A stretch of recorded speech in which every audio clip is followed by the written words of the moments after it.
What's going on, guys, and welcome back to another video. So I want to talk about how the White House could actually cause a global gas crisis with one move. Now, this is crazy to think about, and I'm going to address this throughout this entire video, but let's just talk about gas prices for a moment. Because what we know is gas is currently $4.94 a gallon nationwide. That's the average here in the United States. Now, I know a lot of people are tired of me talking about gas prices, what the White House is planning on doing, and honestly, the fact that prices are going down, this should be good news. But the Biden administration doesn't want to stop there, and this is where we could see a little bit of a bigger issue. Now, President Biden, he wants to see gas prices back under $4 a gallon. This is nationally our average, right? That means we need to come down about 94 cents per gallon. Even if there's a federal gas tax holiday, which would save about 18 cents a gallon, and even if you're living in Pennsylvania where you save, I think it's like 54 cents a gallon, okay? You're still, it was like 72 cents a gallon that you're gonna save. Well, that's still meaning you're paying more than $4 a gallon. That's a problem. So here's one of the things you need to keep in mind. There's still going to be talks of a federal gas tax holiday and a state tax holiday as well, state gas tax. Some are saying that this is good, this will work.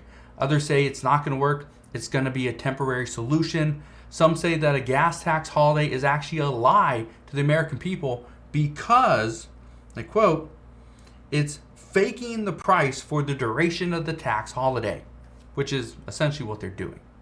Now, while this is still being debated, here's what you need to keep in mind. The International Energy Agency chief said that this gas shortage in the US this summer could actually be worse than what it was back in the 1970s.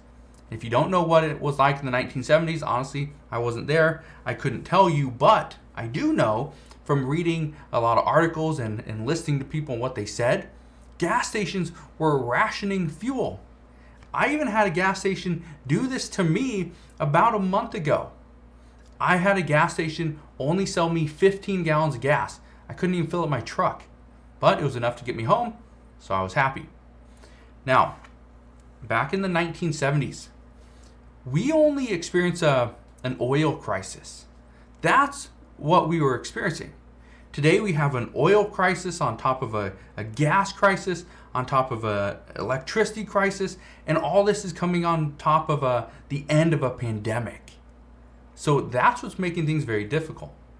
But here's the big move that the White House could make that could actually cause a global catastrophe. That is, if the White House decides to put a ban on all fuel exports. Think about that.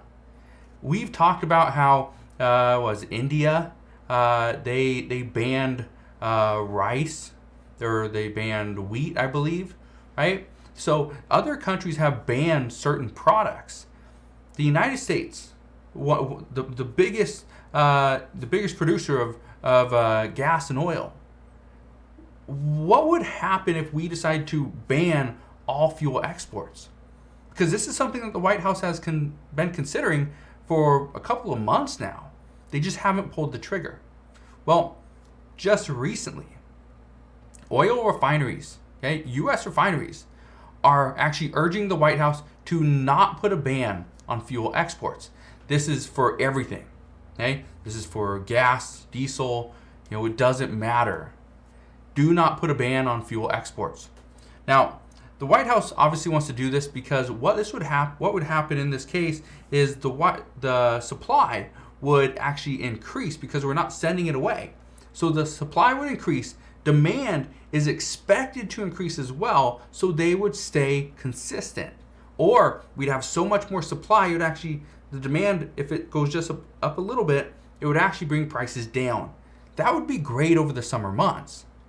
Well, here's what one spokesperson had to say regarding a partial or even a full ban. And keep that in mind. We could see a partial ban, which could be only certain fuels. We could see a partial ban, which is only certain countries. or we could see a full ban that says no, nothing leaves the United States. But here's what the spokesperson had to say. They said, and I quote, "Not only will limitations or outright bans of petroleum products have the exact opposite effect than intended, rising fuel prices instead of lowering them and placing additional refining capacity at risk, it would hurt our allies in Latin America and Europe." Now, Europe is in a very scary situation right now with Russia threatening to cut off all gas supply. And then in addition to that, if the United States decides to put a partial ban or even a full ban and block Europe from getting any of our oil, any gas, that would hurt them quite a bit. And then you factor in, well, what would happen if, to us here in the US, we decide to put a full ban on all exports? What would the other countries think? What would our allies think? Well, here's the problem. If this were to happen, our allies, other countries, would likely put their own export bans in place for maybe products that we use here in the United States. So guess what? The supply for those products would go down, right? Demand is going to stay the same. Prices are going to go up. So guess what's going to happen with inflation? It's probably to go up as well. So as you can see, there's a lot to consider here. And any wrong move, according to experts, could cause a global disaster. And it's just coming from one move. So, does the White House, do they cater to the American people to try to provide relief in this tough time? Possibly. But is a fuel export ban the right move? I don't know. Let me know your thoughts down in the comment section below. But as always, as I know more, I promise I'll come back on and share all latest news and updates. Again, just want to thank you guys for watching. Have a wonderful rest of your day. Consider subscribing, and I'll see you guys on the next one.